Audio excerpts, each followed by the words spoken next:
Inta Kejagung bongkar kasus BTS Bandung. Nasdem bilang tak mungkin hanya Johnny Plate sendirian yang bermain.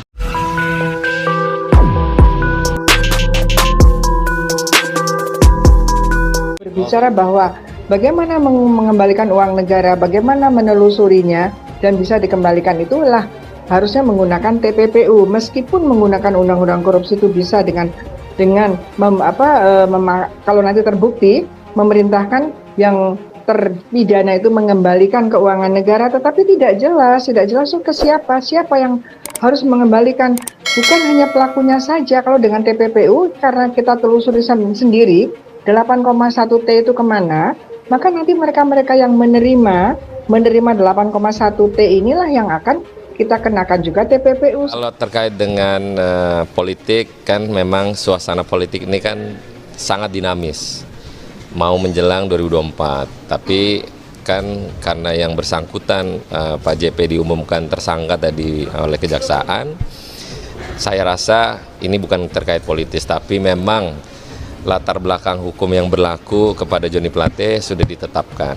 Jadi bukan berarti seonyong-onyong itu muncul jadi tersangka, kan ada proses yang sudah dilalui beberapa bulan. Kalau kemudian ada intervensi kekuasaan dan lain-lain katanya, mungkin tanyakan teman-teman Nasdem begitu. Orang mereka bagian dari itu, mungkin mereka tahu kan. Itu makanya saya cermati konferensi pers Pak Surya Paloh kemarin, kan beliau mengatakan proses hukum seluruh pihak yang terlibat begitu. Saya tidak tahu apakah maksudnya ada pihak lain di luar Bang Joni ya yang terlibat dalam kasus ini atau kasus-kasus lain begitu. Tetapi apapun itu begitu, kasus hukum itu kan dibangun di atas bukti dan fakta begitu. Sudah saya katakan tadi, seluruh partai politik di Indonesia ini tidak ada satupun yang dalam anggaran dasarnya itu yang tidak anti korupsi. Semua pro pemberantasan korupsi. Jadi kalau soal korupsi ini kita dorong. Nah, siapapun yang perilakunya koruptif begitu, ya, merugikan keuangan negara, ya, baik itu di dalam pemerintahan atau di luar pemerintahan, segera lakukan penyelidikan, naikkan kalau memang cukup bukti ke penyidikan.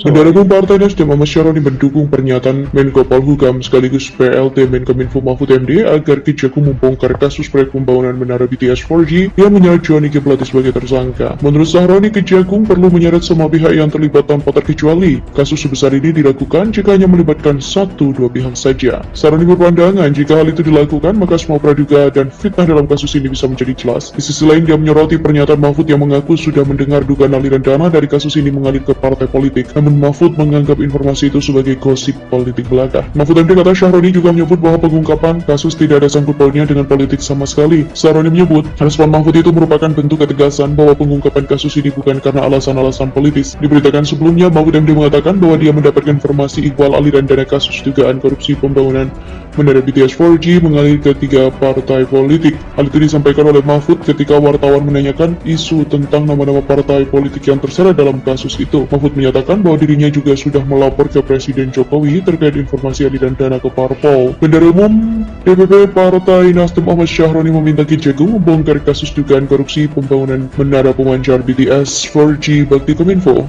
Diketahui dalam kasus itu, Kejagung telah menetapkan Sekjen Partai Nasdem Johnny Plate menjadi tersangka. Ia menduga mantan Menkominfo itu tak sendirian dalam bermain dan merugikan negara 8 triliun dalam kasus ini. Siapa saja pemain, vendor, dan semuanya yang terlibat, menurut Syaroni di skandal besar ini tak mungkin hanyalah seorang Johnny yang bermain. Syaroni juga meminta Kejagung menyeret seluruh pihak yang terlibat tanpa terkecuali. Ia ragu kasus sebesar itu hanya dilakukan atau melibatkan 1 atau 2 pihak saja. Selain itu, Syaroni juga menyoroti pernyataan Menko Polhukam Mahfud MD menganggap isu adanya aliran dana mengalir ke partai dalam kasus itu sekedar gosip politik belaka. Dia menilai respon Mahfud tersebut merupakan bentuk ketegasan dari mantan Ketua Mahkamah Konstitusi itu. Dirinya juga berharap Mahfud terus mengawal kasus ini. Senada dengannya, dia berharap Mahfud MD tetap mengawal kasus tersebut agar stabilitas politik di tanah air bisa terjaga menjelang pertarungan politik 2024. Sebelumnya, Mahfud menilai adanya aliran dana yang mengalir ke partai dalam kasus dugaan korupsi pembangunan Menara Pemancar BTS 4G Bakti Kominfo hanyalah gosip. Ia mengaku telah melaporkan informasi itu ke Presiden Jokowi. Menurut Mahfud, pembuktian informasi itu akan sulit sehingga dia mempersilahkan Kejagung dan KPK menyelidikinya. Menurut Mahfud, dia tidak akan ikut campur soal informasi itu sebab kasus tersebut sudah masuk ke ranah hukum.